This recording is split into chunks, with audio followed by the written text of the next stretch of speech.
માટે કરું છું કે મારી સેવામાં કોઈ પ્રતિબંધ ના આવી જાય, એટલા માટે કોઈ મને કાંઈ કહી ન જાય. ઘરમાં સેવા કરનારે ઘરના લોકોને પણ એટલા સાચવવા કે ક્યારે કોઈને એવું ના લાગે કે આ જ્યારથી સેવા કરતા થયા ત્યારે ઘરમાં ધ્યાન જ નથી આપતા.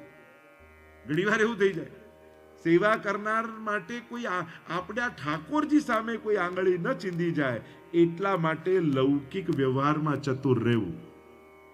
નહીં તો ઘણી વાર ચતુરાઈ નથી, અને બધાની વચ્ચે તો ક્યારે એવું બોલવું જ નહીં, ના મારે તો આ બાકી છે એટલે મારાથી તો આ બધું નહીં થાય, હું તો કોઈના માટે નહીં, એમ કરીને ઠાકોરજીની સેવાને ક્યારે વટાવવી નહીં, નહીં તો લોકોના આંખમાં સેવા ચડી જશે. ઘણીવાર ભગવાનનું નામ લઈ, ભગવત સેવાનું નામ લઈ લૌકિક જવાબદારીઓથી બચવાની કોશિશ કરશો ને તો લોકો સેવા સામે આંગળી ચીંધશે. એટલે જ આપણે ત્યાં ગોપાલદાસ નરોડા બેઠકની ચરિત્રની વાર્તામાં આવે ને, કહ્યું કે બાપુજી ક્યાં છે? એ તો ઠાકોરજીની સેવામાં છે, આમ બોલ્યા. એટલે મહાપ્રભુજીને ગમ્યું નહીં, મૌન થઈને બિરાજી ગયા. અને એટલામાં ગોપાલદાસ આવ્યા ત્યારે પૂછ્યું કે ક્યાં ગયા હતા? જયરાજ, આ પેટ લાગ્યું છે અને પેટ માટે ક્યાં દોડાદોડ કરવી પડે, શું આપને કહું? ત્યારે મહાપ્રભુજી પ્રસન્ન થયા કે વૈષ્ણવની વાણી આવી જોઈએ. હું સેવામાં છું, સેવામાં છું. હમણાં ભીતર છીએ, કાર્યમાં છીએ, પણ સેવામાં છીએ એ બહુ વાર બોલાતું નથી. જે સેવાની મહત્તાને જાણતો નથી એની આગળ બહુ કહેવું પણ નહીં કે હું સેવામાં છું, નહીં તો લોકો તમારા સેવાની ટીકા કરવા લાગશે. અહીંયા એટલે કહ્યું કે સેવા કાર્ય સર્વોપરી જાણીને કરવા, દેહ, મન, પ્રાણ આદિ દ્રવ્ય જે કંઈ પણ છે નિષ્પૃતતા રાખી, બધામાં નિષ્પૃહ ભાવ રાખવો અને પ્રભુના સુખ માટે તેમની રક્ષા કરવી. આ દેહ, મન આદિ જે કાંઈ લૌકિક પદાર્થો મળ્યા છે, આ બધું મારા સેવામાં સહાયક છે. એટલે શરીરને પણ સાચવવું, મનને પણ સાચવવું. કારણ ઘણીવાર લોકો એટલો અતિરેક કરી નાખે, હું આમ કરી નાખું, આમ કરી નાખું, પછી સાવ સેવા છૂટી જાય.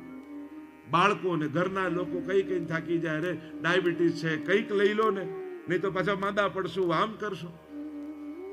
કોઈ વસ્તુનો એટલો અતિરેક નહીં કરવો કે એને કારણે એક દિવસે આપણી કાયમ માટે સેવા છૂટે. એ રીતે વિવેકથી રહેવું જેથી લાંબા સમય સુધી ભગવત સેવા સ્વસ્થ શરીરે કરી શકાય.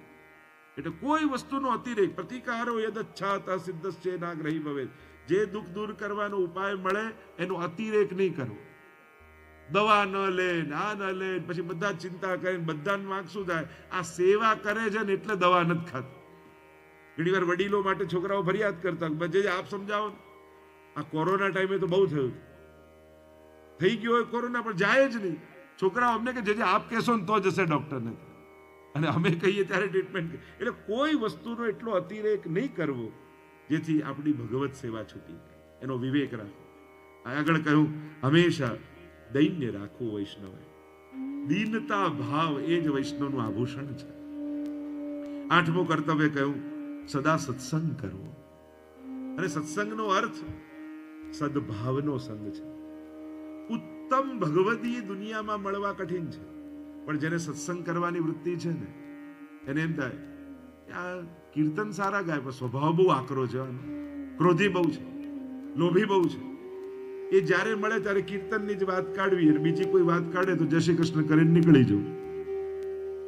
આ શ્લોક બહુ સારા બોલે, પાઠ બહુ સારા બોલે, એની જોડે ત્યારે એ જ પાઠ, બીજી કોઈ વાત કાઢે તો સત્સંગ. આપણી અંદર જો સત્સંગ કરવાની જ વૃત્તિ હશે તો એની ભીતર સત્સંગ કરવાની જે બાબતો છે એ જ બાબતની ચર્ચા એની સાથે કાઢવી. સદભાવનો સંગ એ જ સત્સંગ છે. ઉત્તમતા જો ઘણીવાર છે ને, આઈડિયલિઝમ, આદર્શતા એ કલ્પના હોય છે. ચોપડીમાં લખેલા લોકો ચોપડીમાં જ મળતા હોય, માણસો તો આવા જ હોય. રાગ, દ્વેષ, ક્રોધ, આનંદ, ભાવ, ભક્તિ આ બધું મિશ્રણ કરો ત્યારે એક વ્યક્તિ બને. શ્રેષ્ઠ ભગવદીઓ મળવા તો બહુ દુર્લભ હોય, તો સત્સંગ જ ના થાય. એટલે બહુ આદર્શતાની શોધ કરશો ને તો મળેલા લોકોને ગુમાવી બેસશે. ઘણીવાર વિચારકો, ચિંતકો, મહાપુરુષો, ધર્માચાર્યો દ્વારા આઈડિયલિઝમ પર એટલું બધું ભાર આપવામાં કે આદર્શ હોવા જોઈએ, નહીં તો એમને સ્વીકારાય જ નહીં. પિતા કેવો હોય તો કે આવો જ હોય, માતા કેવી હોય તો આવી જ હોય, પતિ કેવો હોય તો આવો જ હોય, પત્ની કેવી હોય તો આવા જ હોય. અને આદર્શતાની બહુ ચર્ચા કરીએ છીએ ને તો જે મળ્યા છે ને એના પ્રત્યે આપણને અભાવ આવી જાય છે. એટલે સહજ મળેલા વ્યક્તિઓને સ્વીકારી નથી શકતા. એટલે સમાજમાં પણ આદર્શતાનો એટલો બધો આગ્રહ ન હોવો જોઈએ કે સામે મળેલા લોકોને ગુમાવી બેસે. એટલે જે સહજ છે એને સ્વીકારી આપણી ભીતર હંસ વૃત્તિને કેળવો કે મોતીઓ ગોતીને કેમ ચૂગી લેવાય, કેમ છૂટું પાડી લેવાય. ઘણા ચારણી જેવા હોય ને ઘણા સુપડા જેવા હોય. ચારણીમાં છાનો તો શું રહી જાય? સુપડામાં અત્યારે તો નવા છોકરાઓ તો સમજાવવું પડે કે ચારણી કોને કહેવાય ને સુપડું કોને કહેવાય. યંગસ્ટરો તો એ ખબર ના. મૂળ વાત એ છે કે આપણી ભીતર વૃત્તિ કઈ છે એનું ચિંતન કરવાની આવશ્યકતા છે. આગળ કહ્યું સદા સત્સંગ, 9મું કહ્યું લૌકિક વૈદિક ફળની અને પોતાના જે ઈચ્છાઓ છે એનો ત્યાગ કરીને રહેવું, કે લૌકિક વૈદિક ફળની આશા ન રાખીને કાર્ય કરવું જોઈએ. આગળ મન, વાણી અને કર્મથી સદાય મહાપ્રભુજીમાં દ્રઢ આશ્રય વૈષ્ણવે રાખવો, એ 10મું કર્તવ્ય બતાવ્યું. મન, વાણી, કર્મ દ્વારા શ્રી વલ્લભના ચરણોમાં અનન્ય આગ્રહ, દ્રઢતા રાખવી કે ના, મારી મહાપ્રભુજીની મને જે આજ્ઞા છે મારે એ પ્રમાણે જીવન જીવવું છે. હું તો તમને વ્યક્તિગત મારા અનુભવ પરથી કહું, 16 ગ્રંથ આદિ, શિક્ષાપત્ર આદિમાં જે આજ્ઞાઓ છે, તમારા જીવનમાં કોઈ પણ મૂંઝવણ અને પ્રશ્ન આવે ને એને પોતાના મન બુદ્ધિથી નહીં, મહાપ્રભુજીની વાણી દ્વારા ઉકેલ કાઢવાનો પ્રયાસ કરી બહુ ઉત્તમ ઉકેલ નીકળશે. આવો સંજોગ અને આવો પ્રશ્ન આવે ત્યારે એક વૈષ્ણવે શું કરવું જોઈએ એ પોતાની જાતને પૂછવા કરતા મહાપ્રભુજીના ગ્રંથોમાં મહાપ્રભુજીને પૂછજો અને એમની વાણી થકી ઉકેલ કાઢશો ને તો જીવનમાં પરમ શાંતિનો અનુભવ થશે. એટલે પ્રયાસ, આદત આપણી શું હોવી જોઈએ એક વૈષ્ણવ તરીકે કે જીવનમાં એ લૌકિક કે અલૌકિક કોઈ પણ પ્રશ્ન આવ્યો એનું સમાધાન ગુરુની વાણીથી કાઢવું. કે આવા સમયે મારા ગુરુ આ જગ્યાએ હોય તો એ શું કરે, શ્રી વલ્લભ ત્યાં બિરાજતા હોય તો વલ્લભ શું કરે, એનું ચિંતન કરશો ને તો આપમેળે જીવનમાં સારો ઉપાય નીકળશે, સારો રસ્તો નીકળશે, જીવનમાં શાંતિ આવે એવું સમાધાન નીકળશે. બાકી સમાધાન દુનિયામાં ઘણા લોકો આપી શકે પણ એ સમાધાન પછી પણ સંઘર્ષ બન્યો રહે. પણ ગુરુના વચનોથી જે સમાધાન કાઢે છે એના જીવનમાં પરમ શાંતિનો ઉદય થાય છે. આમ પ્રથમ શિક્ષાપત્રમાં શ્રી હરિરાય મહાપ્રભુજીએ 10 કર્તવ્યો બતાવ્યા, અનેક પ્રકારના ઉલ્લેખો અન્ય શિક્ષાપત્રોમાં શ્રી હરિરાયજી, જો આપણે મુખ્ય રૂપે બધા જ શિક્ષાપત્રનું જો દર્શન કરીએ તો દ્વિતીય શિક્ષાપત્ર અને એનો વિષય છે મનનો પ્રભુમાં નિરોધ કરવો, એના પ્રકાર, કઈ રીતે આપણું મન ભગવદ નિરોધને સિદ્ધ થાય. અને આ દ્વિતીય શિક્ષાપત્રમાં શ્રી હરિરાય મહાપ્રભુજી મનના નિરોધ માટે પ્રભુના સૌંદર્યનું વર્ણન કરે છે કે આ મનને એવું આકર્ષણ આપો કે એના સિવાય મન બીજે જાય જ નહીં. અને એ કરતા યશોદોત્સંગ લાલિત એનું વર્ણન કરતા બોલો વલ્લભાધીશ કી જય, શ્રી હરિરાય મહાપ્રભુજી કી જય. मेरो तो आधार है श्री वल्लभ के चरणारविंद, मेरो तो आधार है श्री वल्लभ के चरणारविंद, श्री वल्लभ के चरणारविंद, विठ्ठल के चरणारविंद, श्री वल्लभ के चरणारविंद, श्री विठ्ठल के चरणारविंद. शीघ्रताથી મનોરથી પરિવાર આવીને માળાજી ધરાવે. श्री वल्लभ के चरणारविंद, मेरो तो आधार है श्री वल्लभ के चरणारविंद.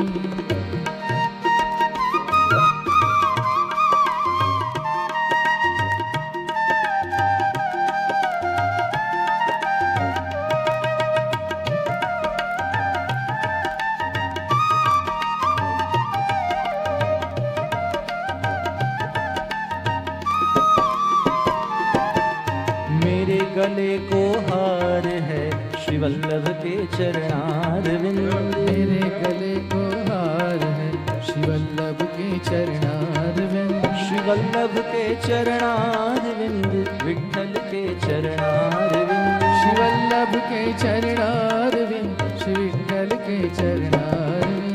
मेरो तो आधार है श्री वल्लभ के चरणारविंद, मेरो तो आधार है श्री वल्लभ के चरणारविंद.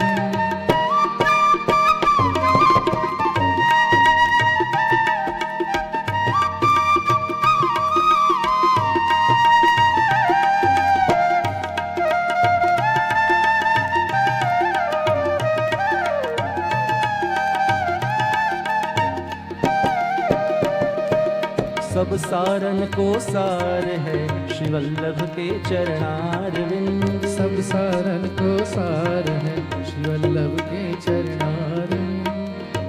बोलिए वल्लभाधीश ईश की श्री जय, हरिराय महाप्रभु प्रभु जी की जय। પરમ શ્રદ્ધેય પરમ આદરણીય પૂજ્ય શ્રી પિતૃચરણ કે જેમની કૃપા અધ્યક્ષતા અને પ્રેરણા થકી પ્રતિવર્ષ બ્રજધામના દિવ્ય અલૌકિક અને ભવ્ય પાટોત્સવની ઉજવણી છેલ્લા 20 વર્ષોથી ઉજવાઈ રહી છે અને અવિરત વહેતો આ સત્સંગનો પ્રવાહ થયેલી અહીંયાની કથાઓ હજારો લોકોના જીવનના પરિવર્તનના કારણ બની છે।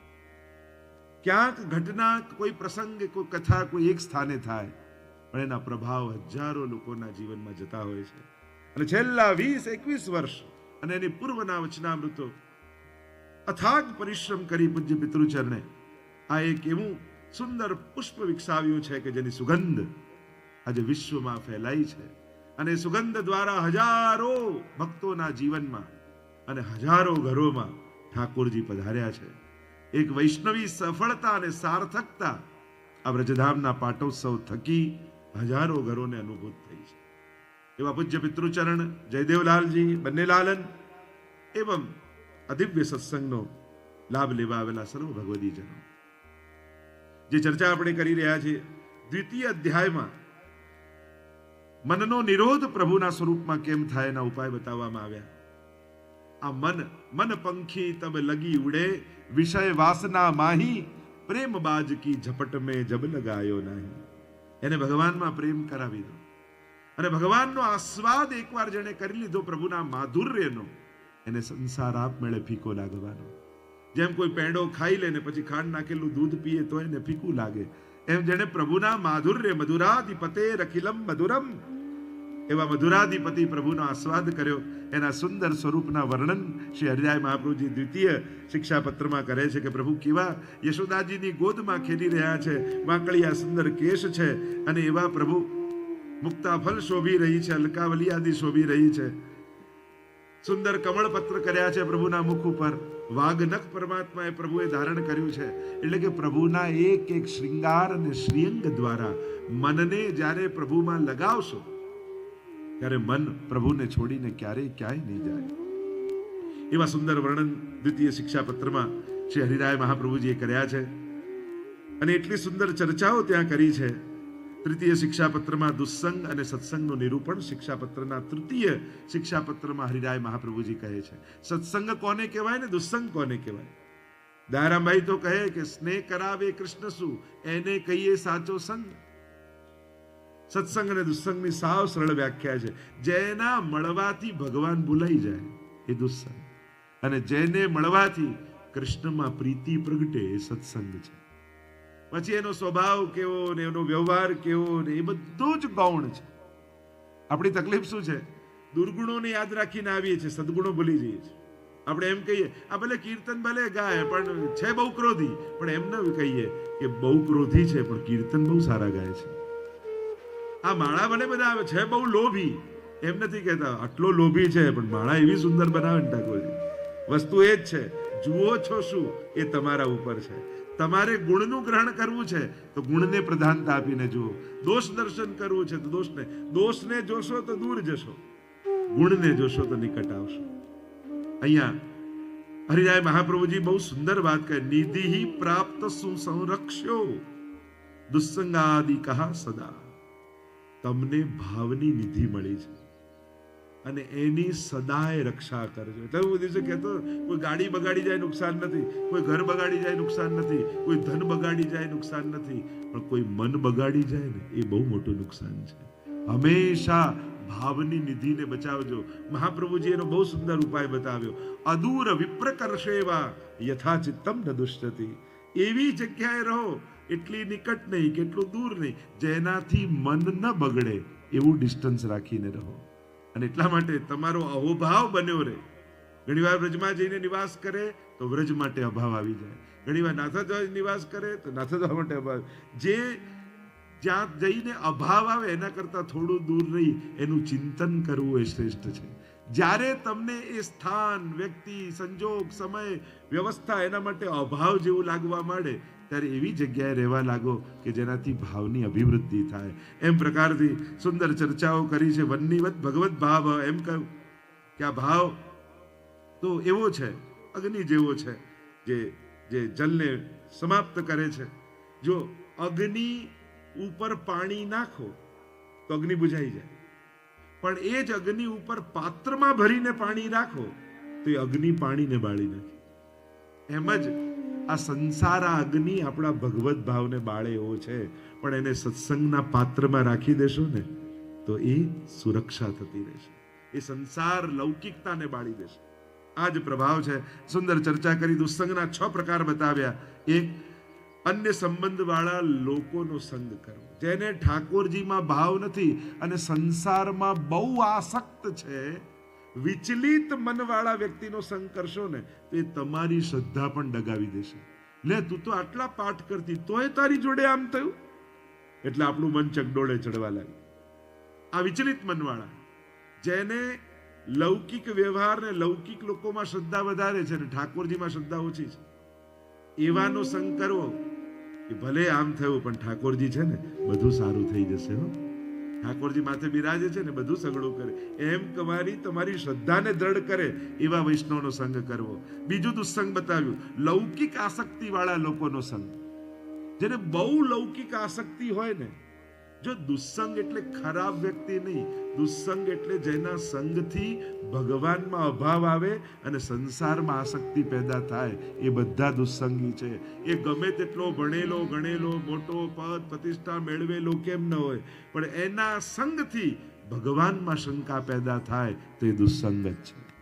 ત્યજ મન હરિ વિમુખન કો સંગ. આપણે ત્યાં તો કહ્યું, તજ મન હરિ વિમુખન કો સંગ. તજ મન હરિ વિમુખન કો સંગ. જાકે સંગત કુબૂતી ઉપજત. जाके संगत कुबूती उपजत. परत भजन में भंग. तज मन हरि विमुखन को संग. જેને ભક્તિ કરવી છે એ ભક્ત માટે સંગ બહુ જ મહત્વનો છે. કારણ કે તમારો ભાવ જો રસ છે તો સંગ એ પાત્ર છે. જેવા પાત્રમાં રસ ભરશો ને એવું થઈ ગયું. થાળીમાં રસ ભરો થાળી જેવો, વાટકીમાં ભરો તો વાટકી જેવો, પવાલામાં ભરો તો પવાલા જેવો. એમ દુસ્સંગના પાત્રમાં ભગવદ રસ ભરવા જશો તો એ બહુ ટકવાનો નથી. કાગ કુકહાન કપૂર ચુગાવત. કાગ કુકહાન કપૂર ચુગાવત. શ્વાન નવાવત ગંગ. ખર કુકહાન અરગ જાલે પન. ખર કુકહાન અરગ જાલે પન. મરકટ ભૂષણ અંગ. તજ મન હરિ વિમુખન કો સંગ. ખર કુકહાન અરગ જાલે પન. ગર્ધબ હોય, તમને થાય કે લાવને ચંદન લગાડું. જ્યાં ચંદન લગાડો બીજી જ સેકન્ડે ધૂળમાં જઈને આળોટી આવે. મરકટ ભૂષણ, કોઈ બંદર હોય એને તમને લાવો ને મોતીની માળા પહેરાવો, અને જ્યાં પહેરાવો એ cut cut cut cut cut બધું તોડીને ફેંકી દે. આમ આ જે દુસ્સંગી છે, દુર્બુદ્ધિઓ છે, એને ભગવત સાધનો પણ બહુ કામ નથી લાગતું. कहाँ भयो पयपान करावत, कहाँ भयो पयपान करावत, विष नहीं तजत भुजंग, सूरदास प्रभु कारी कमर सूरदास प्रभु सूरदास प्रभु कारी कमर चढ़तन दूजो रंग तजमन हरि विमुखन સુરદાસ કાળી કામળિયા ચડત ન દૂજો રંગ. કાળી કામળી હોય તમને આમાં લાલ ચડાવું, લીલો ચડાવું, પીળો ચડાવું, જેટલા રંગ ચડાવવા જાવ એટલો કાળો રંગ જ વધે, એની કાળાશ જ વધે, બીજા રંગ ના ચડે. તો દુસ્સંગીઓ તો આવા જ છે. તમને એમ થાય સુધારી દઉં, ના ભણાવી દઉં, ના શીખવાડી દઉં, ઉલટાનો તમારો ભાવ જતો રહે, એ તો કાળા ને કાળા જ રહેવાના છે. ત્યજમન હરિવિમુખન કોસંગ.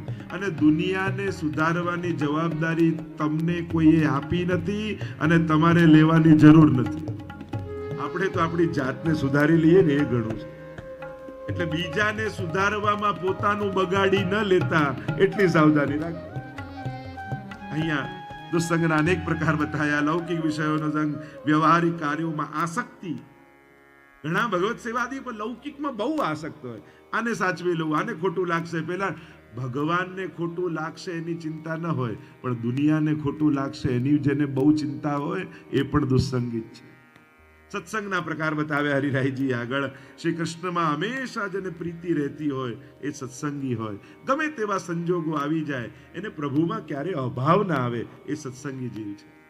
બીજું કહ્યું કે જે નિરપેક્ષ હોય, જેને ક્યાંય કોઈની પાસે અપેક્ષા ન હોય, કેવલ પ્રભુમાં અનન્ય શ્રદ્ધા હોય. જો માનસિંહ આવ્યા અને કુમનદાસને કહેવા લાગે તમારું વર્ષનું રાશન ભરાવી દઉં. કુમનદાસ કે આ બેરનું ટેટીના 2 વૃક્ષો ઠાકોરજી આપ્યા છે, એક શિયાળામાં આપે છે, એક ઉનાળામાં ફળ આપે, અમારું તો એ આનંદથી ચાલે છે. અને પ્રભુ એના સિવાય વધારાનું અમારી પાસે ક્યારેય કંઈ માંગતા નથી. પછી મન ક્યાં લૌકિકમાં લગાવો? એવું તો આરસી તો રાખો. અરે એવું કાંઈ જોઈતું નથી જેને કારણે મારું મન ઠાકોરજીને છોડી એ વસ્તુમાં જાય. નિરપેક્ષ. એવા તો કેટલા પ્રસંગોની ત્યાં પુરુષોત્તમની વાર્તા, દામોદર સંભળવાની વાર્તા. એના ચાકરને પરીક્ષા કરવા માટે આવ્યા ઠાકોરજી. લે આ સોના મોર રાખ, કે મારા માલિકને બહુ જરૂર છે, મારું તો એ પૂરું કરે છે, એને આપો. એની પાસે આવ્યા, મારે તો કાંઈ જરૂર નથી, મારા ચાકરને આપો. પ્રભુને 4 ધક્કા ખવડાયા અને ત્યારે ચાકરે કહ્યું કે અરે મારા માલિકનું જે પૂરું કરે છે મારું પૂરું નહીં કરે. જોયું અનન્ય શ્રદ્ધા, દ્રઢતા. આ સત્સંગીનું લક્ષણ છે. શ્રી વલ્લભના કૃપા પાત્ર વૈષ્ણવમાં જેને પ્રીતિ હોય એ સત્સંગી છે. ચોથું કહ્યું જે સાત્વિક હોય, જેનું અંતઃકરણ સાત્વિક હોય એ ભગવદી છે. ચાહે હું શ્રી કૃષ્ણ, શ્રી વલ્લભ, શ્રી વિઠ્ઠલ આ બધાને જે એક કરીને જાણતો હોય એ ભગવદી છે. એ સત્સંગી જીવ છે. જેના મનમાં ઠાકોરજી, મહાપ્રભુજી અને ગુસાઈજી આ ત્રણેયમાં કોઈ ભેદ ન હોય ને એ સાચો વૈષ્ણવ. એટલે આપણે ત્યાં તો એ વિવેક પણ કહીએ છીએ, અરે ભાગવતજી જેવી કથા પણ હોય ને, ગમે તેટલું કોઈ સારું કેમ ન બોલતો હોય, પણ શ્રી વલ્લભના ચરણોમાં જેને અનુરાગ ન હોય એના મુખે તો ભગવત કથાય ન સંભળાય. એવો વિવેક ત્યાં સુધી આપણે કહ્યું. કારણ કે એને શ્રદ્ધા જ નથી તો એના મુખે સાંભળીને કરવું શું? આ ઉલટાનું આપણા મનમાંથી શ્રદ્ધા જતી રહેશે, શંકા જગાવીને જતો રહેશે. એટલે ભાવની રક્ષા કરો એમ કહ્યું છે. જો પ્રીતિ જાગી છે તો એ પ્રીતિની વૃદ્ધિ થાય એના માટેનો. શ્રી વલ્લભ વિઠ્ઠલ હરિ નવ જાણ્યા એણે સર્વસ્વ કોયું. આ ત્રણેયને એટલે જ વૈષ્ણવ કહીએ ને. વૈષ્ણવ કોને કહેવાય? પહેલો વ વલ્લભનો, છેલ્લો વ વિઠ્ઠલનો, વચ્ચેનો સ્ન એ કૃષ્ણનો. ત્રણેય જેના હૃદયમાં એક કરીને બિરાજતા હોય ને એ જ વૈષ્ણવ છે, એ સત્સંગી છે. એમ કહી આ 3જા શિક્ષાપત્રમાં સત્સંગ અને દુસ્સંગની સુંદર વ્યાખ્યા શ્રી હરિરાય મહાપ્રભુજી કરે છે. 4થા શિક્ષાપત્રનો વિષય છે પ્રભુના વિરુદ્ધ ધર્માશ્રયી ધર્મોનું નિરૂપણ. એ જ આપણા ઠાકોરજી કેવા વિરોધી ધર્મો લઈને બિરાજે છે. અદ્ભુત ચર્ચા કરતા હરિરાયજી સમજાવે છે કે એક જ પ્રભુ છે પણ બંનેમાં વિરોધી ધર્મો બિરાજે. એક જ ક્ષણે એ બાળક છે, એ જ ક્ષણે કિશોર પણ છે. એ અબુધ છે, એ જ ક્ષણે સર્વજ્ઞ પણ છે. એ અસમર્થ છે, એ જ ક્ષણે સર્વસમર્થ પણ છે. આવા બંને વિરોધી ધર્મો ઠાકોરજીમાં એક સાથે બિરાજે છે. અને એટલા માટે પ્રભુમાં ક્યારે શંકા નહીં કરવી, એની લીલામાં શંકા નહીં કરવી. એ કરતુમ અકર્તુમ અને અન્યથા કરતુમ છે. આપણે વિચાર્યું ન હોય એવું એ કરવા સમર્થ છે. વિરુદ્ધ ધર્માશ્રયતા બતાવી. એ દાવા નળનું સીધે સીધું પાન કરી લે અને થોડુંક દૂધ ગરમ હોય ને તો પીવત દૂધ સિરાય, ફૂંક મારી મારીને દૂધ પીએ એવો છે. એ સર્વજ્ઞ છે, સર્વત્ર વ્યાપ્ત છે. પણ જ્યારે માખણ લેવા માટે મણિકોઠામાં જાય અને ચારે બાજુ મણીઓ જડેલા છે અને થયું કે લાવ મટકીમાંથી માખણ કાઢું, જ્યાં હાથ નાખીને મુખમાં નાખે ત્યાં સામે મણીમાં પોતાનું પ્રતિબિંબ દેખાયું અને ગભરાઈ ગયા લાલન. અરે મને માખણ ખાતા કોઈ જોઈ ગયું અને માખણ લઈ પોતાના પ્રતિબિંબને ચોપડવા લાગ્યા. લે તુંય ખા પણ કોઈને કહેતો નહીં. આવા અબૂધ પ્રભુ. અને એ જ પ્રભુ બહાર આવીને ત્યાં પૂતનાને મારે, નગાસુરને મારે, બકાસુરને મારે અને પોતાના પિતાને ઉપદેશ આપે, કર્મણા જાયતે જંતુ કર્મણૈવ વિલિયતે સુખમ દુઃખમ ભયમ ક્ષેમમ કર્મણૈવ વિપદ્યતે. તો અબૂધે છે, સર્વજ્ઞ પણ છે, અસમર્થ પણ છે. ઉંમરે ચાલતા ચાલતા, ઘૂંટણીએ ચાલતા ચાલતા એમને થયું ચોકમાં જાઉં, પણ નંદાલયનો ઉંબરો એટલો ઊંચો ને તો 2 હાથ બહાર તો કાઢ્યા પણ 2 પગ પાછળના ઉચકી ના શક્યા ઠાકોરજી. એટલે હવે નથી પાછળ જવાતું, નથી આગળ જવાતું, એવું પેટ ફસાઈ ગયું ઉમરામાં. ત્યારે સુરદાસજીએ કહ્યું, અરે વો બલ કહા ગયો જો હિરણ્યાક્ષ માર્યો. અરે ઉમરો ઓળંગી શકતા નથી તો એ તાકાત ક્યાંથી આવી કે હિરણ્યાક્ષને મારી નાખ્યો આપે તો વરહા બનીને. આ કેવી કેવી લીલાઓ આપની છે. આજ પ્રભુનું વિરુદ્ધ ધર્માશ્રયતા છે. 2 વિરોધી ધર્મો પ્રભુમાં એક સાથે બિરાજે છે અને એને બહુ ગહનતાથી અહીંયા શ્રી હરિરાય મહાપ્રભુજી બહુ સુંદર રીતે સમજાવે છે. આગળ 5મા શિક્ષાપત્રનું દર્શન કરો તો વિરહના અનુભવ દ્વારા કઈ રીતે દૈન્યની પ્રાપ્તિ થાય એના વિષયમાં અહીંયા હરિરાય મહાપ્રભુજી સમજાવે છે કે સદા વિરહ ભાવેન ભાવાત્મા ભવ્યતામ હરિ. સદા વિરહ ભાવથી ભાવાત્મા પ્રભુને કઈ રીતે ભાવ્ય કરવા, ભાવ્યતામ હરિ, કઈ રીતે પ્રભુને ધારણ કરવા, એનો સુંદર ઉપદેશ હરિરાયજી આપ્યો છે. કારણ કે દીનતા 3 પ્રકારની છે. આધિ ભૌતિક દીનતા, આધિ દૈવિક દીનતા અને આધ્યાત્મિક દીનતા. અને આનો વિષય જ છે વિરહ દ્વારા દૈન્યની પ્રાપ્તિ.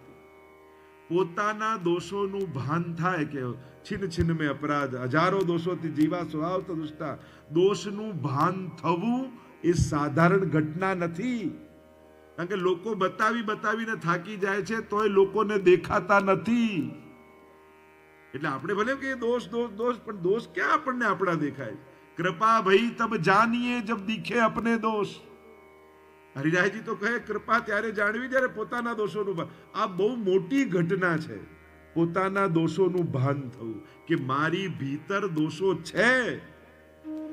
નાની વાત નથી. કારણ કે કોઈ બતાવે ગમે નહીં અને પોતાને દેખાય નહીં તો કાઢવા ક્યાંથી. અને એમાં પણ ગમે તે પાપ કરો ને તો પ્રભુ ક્ષમા કરી દે છે. ભગવાનના દ્વાર ક્યારે પાપી માટે બંધ થતા નથી. પાપ થાય તો ક્ષમા થશે, પણ અહંકારી માટે ભગવાનના દ્વાર સદાય બંધ છે. कभी अहंकार मत करना. और इतनी संभावना अहंकार की है. रास में गोपीए हाथ पकड़्यो છે ઠાકોરજીનો અને તોય મનમાં મદ આવી જાય તો આપણો તો હાથ છૂટે હજારો જન્મોનો અંતરાય થઈ ગયો છે. કેટલી સંભાવના અહંકાર. એટલે હું તો કહું, એક હાથથી ઠાકોરજીનો હાથ પકડ્યો હોય ને તો બીજા હાથથી ગુરુના ચરણ પકડી રાખવા, જેથી ક્યારે જીવનમાં અહંકાર ના આવી જાય. તો જ આ અહંકારના દોષોથી બચાય. બાકી મદ એટલા રૂપે આવતો હોય ને, લાગે ભક્તિ, મારા જેવી માળા કોઈ ના બનાવે, મારા જેવી સામગ્રી કોઈ ના બનાવે, મારા જેવા શિંગાર કોઈ ના કરે, અને છેલ્લે તો એ વાતનો અહંકાર આવી જાય. આપણને કોઈ વાતનો ઈગો નહીં હો, એ વાતનો ઈગો આવી જાય. આપણને ક્યાં ખબર છે ક્યારે કયા કપડા પહેરીને આવે. ઘણીવાર ધર્મના કપડા પહેરે, ઘણીવાર દીનતાના કપડા પહેરે, ઘણીવાર સારા શબ્દોના કપડા પહેરે, પણ ભીતર તો મદને જગાવવાના જ પ્રયાસ થતા હોય. અને એટલા માટે વિરહ દ્વારા દીનતાની વૃત્તિ કઈ રીતે જાગે તો આદિ ભૌતિક દીનતા દોષોનું જ્ઞાન થવાથી આવે. અને જ્યારે ભાન થાય એટલે અંતઃકરણ પવિત્ર થવા લાગે કે ના, હવે મારે મારા જીવનમાંથી કાઢવા છે. અને અંતઃકરણ પવિત્ર થાય પછી જે દીનતા આવે એ આધ્યાત્મિક દીનતા છે. જ્ઞાનથી ભૌતિક દીનતા, પવિત્રતાથી આધ્યાત્મિક દીનતા. પણ જ્યારે અંતઃકરણ પવિત્ર થઈ ગયું અને સ્વરૂપનું જ્ઞાન થયું તો ભગવદ વિરહ પ્રગટ થાય કે આ જીવાત્મા તો પરમાત્માને મળવા માટે લાલાઈ. અને જે પ્રભુને મળવાની ઉત્કંઠા પેદા થાય અને પછી જે દીનતા પેદા થાય વિરહથી, એ છે આધિ દૈવિક દીનતા. रुरुदुः सुस्वरम राजन कृष्ण दर्शन लालसा. जो गोपियां गोपी गीत गाते गाते पुकार रही है परमात्मा को, इति गोप्य प्रगायन्त प्रलपन्तश्च चित्रधा रुरुदुः सुस्वरम राजन कृष्ण दर्शन लालसा. ભગવત દર્શનની લાલસાથી, એ વિરહથી જે દીનતા પ્રગટી, એ આધિ દૈવિક દીનતા છે. અને એનું પ્રાગટ્ય અહીંયા શ્રી હરિરાય મહાપ્રભુજી બતાવે છે 5મા શિક્ષાપત્રમાં કે એનું પ્રાગટ્ય, એ દીનતા કઈ રીતે પ્રગટે છે એની ચર્ચા કરી. આગળ 6ઠા શિક્ષાપત્રમાં ધૈર્યનું રક્ષણ અને જીવોના ભેદ, આ 6ઠા શિક્ષાપત્રમાં શ્રી હરિરાયજી 15 શ્લોકમાં બતાવ્યું કે અને હવે અહીંયાથી આ આજ્ઞા કરી કે ગૃહભંગ સમાચાર સુતાહા, કે મેં ગૃહભંગના સમાચાર સાંભળ્યા. 6ઠા શિક્ષાપત્રે પ્રારંભ થયો. અને અહીંયા કઈ રીતે પ્રભુ રક્ષા કરે છે ભાવની, અને કેટલા પ્રકારના જીવો છે એની જ્યારે ચર્ચા, મૂળ ઈચ્છા, વેદ ઈચ્છા, સ્વ ઈચ્છા, એવા 3 પ્રકારની ઈચ્છાઓની વાત શ્રી હરિરાય મહાપ્રભુજીએ બહુ સુંદર રીતે અહીંયા સમજાવી છે. અને અનેક પ્રકારથી સમજાવ્યું કે આ મન કઈ રીતે સંસારમાં આસક્ત ન બને. 7મા શિક્ષાપત્રમાં લોક વેદના ત્યાગ દ્વારા સેવામાં કઈ રીતે એકાગ્રતાની સિદ્ધિ થાય ચિત્તની, એનો વિષય સમજાવ્યો કે સદાશ્રી ગોકુલેશ સદાશ્રી, અને એ સર્વથા હરે ઠાકોરજી સદા ભાવની રક્ષા કરવા વાળા છે. અને એટલા માટે લોકવેદના ત્યાગ દ્વારા ભગવત ભાવની રક્ષા કરવી, ચિત્તની એકાગ્રતા કરવી, એનો વિષય. અને કહ્યું ભાવો અત્ર સાધનમ માર્ગે પ્રમેયમ ભગવાન હિ સ. આ માર્ગમાં ભાવ જ સાધન છે, વસ્તુઓ સાધન નથી. જીવ જ્યારે વસ્તુઓને સાધન માને છે ત્યારે એ પ્રભુને સમજી નથી શકતો. તમારો જે ઉત્તમ ભાવ છે, વસ્તુ ભલે હીન હોય, ક્યારે ઠાકોરજીએ કોઈની કટોરી માપી કે ના તારા કરતા પેલાની 500 ગ્રામ વધારે છે ને તારી 100 ગ્રામ ઓછી છે? ભગવાન ક્યારે કૃપા કરે, કેટલા ડિસ્ટન્સ છે, તમે ભગવાનની નજીક ક્યારે કહેવાઓ? આમ 1 ફૂટ દૂર હો, 2 ફૂટ દૂર હોઈએ કે 25 ફૂટ દૂર હોઈએ, તો ભગવાનની નિકટ કોણ કહેવાય? આપણને પાસે પહોંચતા આવડે છે, નિકટ જતા નથી આવડતું વૈષ્ણવ. કારણ કે ગમે તેટલા દૂર હો, પણ મન જો ઠાકોરજી પાસે છે ને, તો તમે નિકટ જ છો.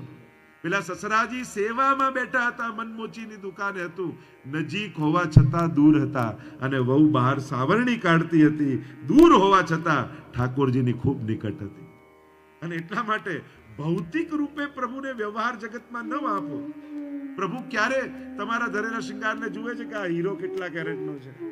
ક્યારે ઘસીને જોયું કે આ સોનું કેટલા ટચનું છે?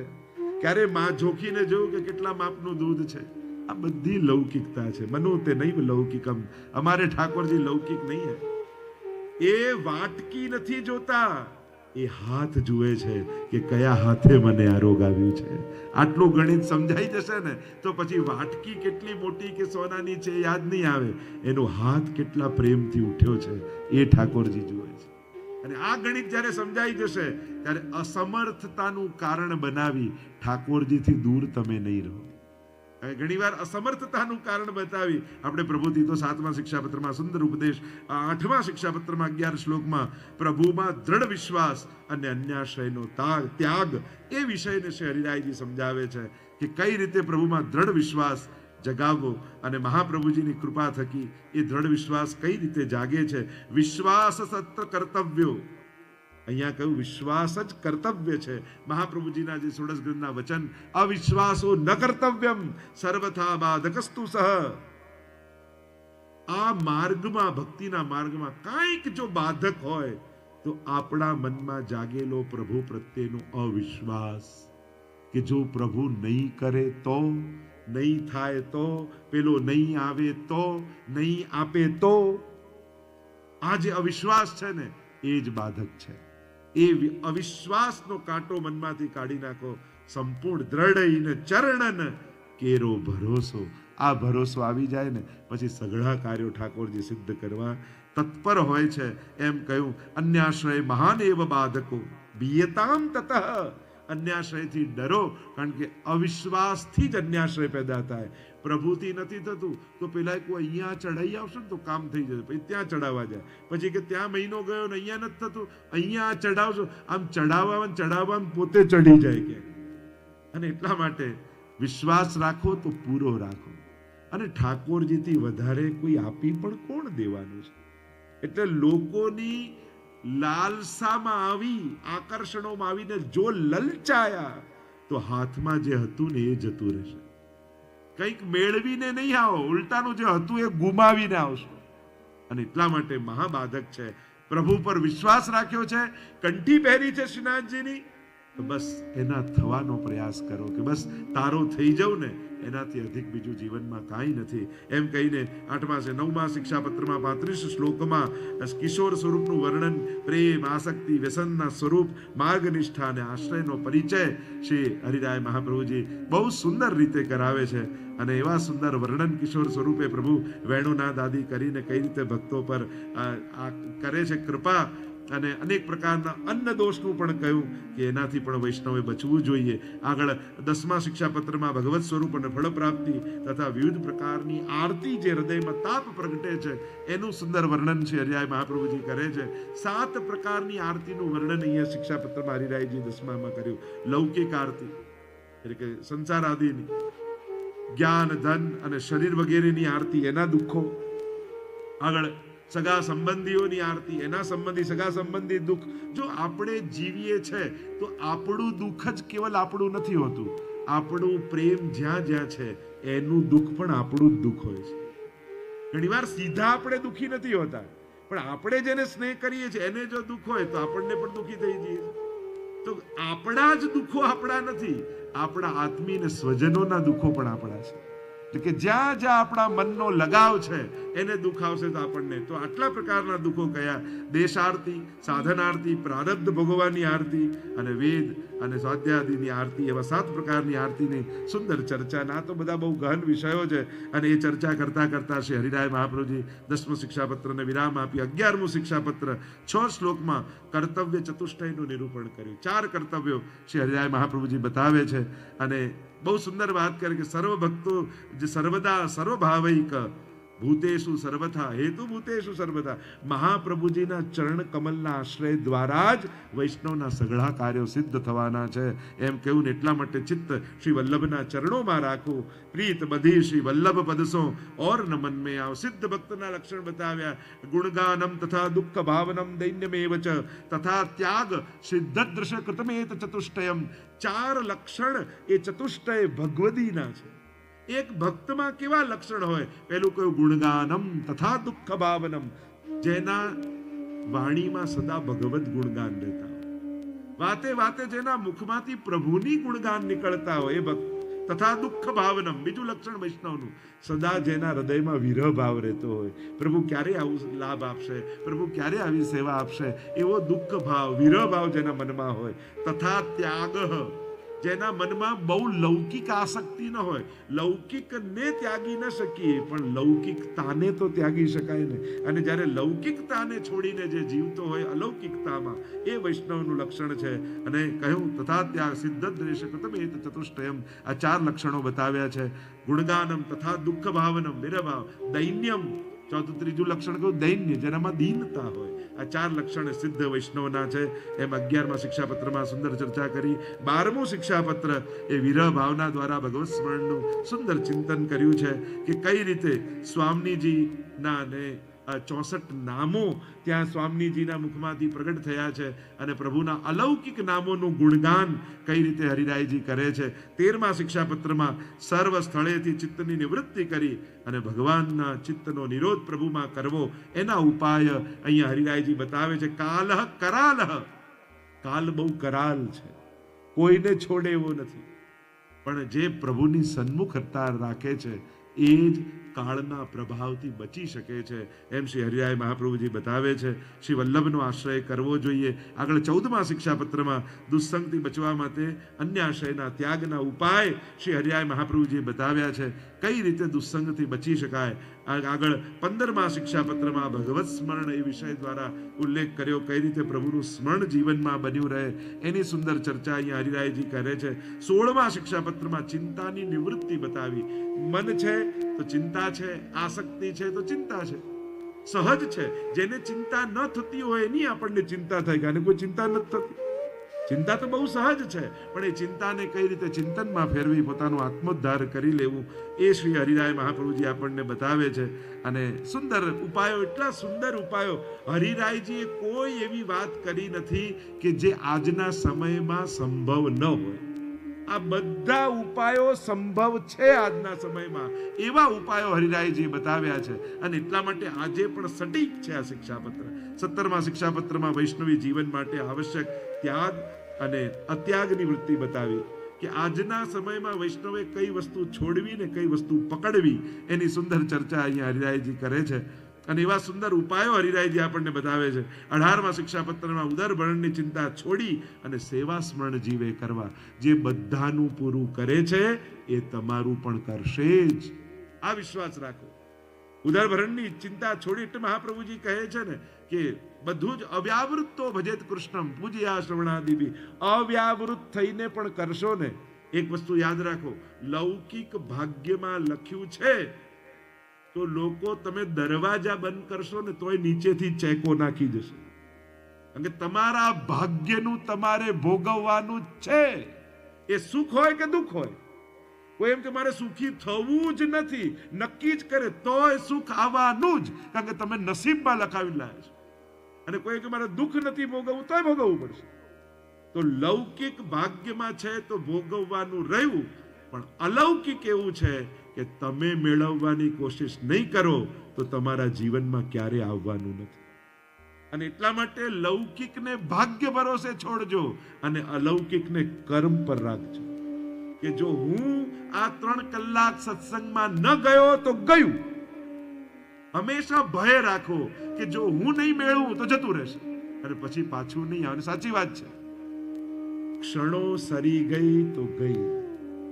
સારો સમય ચાલતો હોય ને ત્યારે સત્કર્મો કરી જ લેવા, કારણ કે પછી બધું એક સાથે મેળ ખાવું ને પછી સંજોગો બેસતા નથી હોતા. ભાઈ પૈસો રહી જાય, આ રહી જાય, આજે આ બીમાર છે, આજે પેલું છે, આજે આમ નહીં થાય, આજે આમ નહીં થાય.